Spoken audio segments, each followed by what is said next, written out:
বরিশালের ডোপ টেস্টে ৩ পুলিশ সদস্য পজিটিভ, প্রশাসনে চাঞ্চল্য।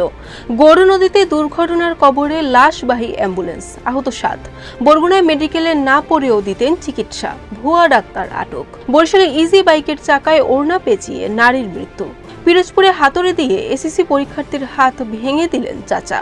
শিক্ষকদের কমপ্লিট শাটডাউনে অচল বরিশাল বিশ্ববিদ্যালয়। আগুলছাড়ায় ভোক্তা অধিদপ্তরের অভিযানে ১২টি ব্যবসা প্রতিষ্ঠানে ৩৪,০০০ টাকা জরিমানা। আসসালামু আলাইকুম, বরিশাল নিউজ থেকে রাত ৯টার শীর্ষ সংবাদে আমি ফারহানা করিম তুলি। এতক্ষণ শুনলেন সংবাদ শিরোনাম, এখন বিস্তারিত। বরিশালের উজিরপুর মডেল থানার ৩ পুলিশ সদস্য ডোপ টেস্টে পজিটিভ হওয়ায় জেলা পুলিশ প্রশাসনে চাঞ্চল্যের সৃষ্টি হয়েছে। মাদকমুক্ত পুলিশ বাহিনী গঠনের লক্ষ্যে চলমান শুদ্ধি অভিযানের মধ্যেই এমন ঘটনা সামনে আসায় বিষয়টি অত্যন্ত গুরুত্বের সঙ্গে দেখা হচ্ছে। মরদেহ নিয়ে বাড়ি ফেরার পথে ইজি বাইকের সাথে সংঘর্ষের ঘটনা ঘটেছে। এতে ইজি বাইকের চালকসহ মোট ৭ জন আহত হয়েছেন।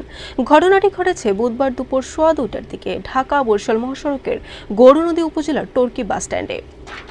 মেডিকেলে কখনো পড়াশোনা না করেও নিজেকে এমবিবিএস ডাক্তার পরিচয় দিয়ে দীর্ঘদিন চিকিৎসা সেবা দেওয়ার অভিযোগে আমির হোসেন খান নামে এক ব্যক্তিকে আটক করে দণ্ড দিয়েছে ভ্রাম্যমাণ আদালত। মঙ্গলবার তালতলী উপজেলার নিশানবাড়িয়া ইউনিয়নে অভিযান চালিয়ে তাকে আটক করা হয়। ইজি বাইকের চাকায় ওড়না পেঁচিয়ে এক বিধবা নারীর মর্মান্তিক মৃত্যু হয়েছে। ঢাকা বরিশাল মহাসড়কের গৌরনদী উপজেলার বাটাজোর এলাকায় ইজি বাইকের চাকা ও গলার সাথে ওড়না পেঁচিয়ে এক বিধবা নারী গুরুতর আহত হন। এরপর তাকে স্থানীয়রা উদ্ধার করে উজিরপুর হাসপাতালে নিয়ে গেলে সেখানে কর্তব্যরত চিকিৎসক মৃত ঘোষণা করেন। পিরোজপুরের মঠবাড়িয়ায় পারিবারিক কলহের জেরে বিথি আক্তার নামে এক এসএসসি পরীক্ষার্থীকে হাতুড়ি দিয়ে পিটিয়ে হাত ভেঙে দেওয়ার অভিযোগ উঠেছে তার আপন চাচার বিরুদ্ধে। গুরুতর আহত ওই ছাত্রীকে উন্নত চিকিৎসার জন্য বরিশাল শেরেবাংলা মেডিকেল কলেজ হাসপাতালে পাঠানো হয়েছে।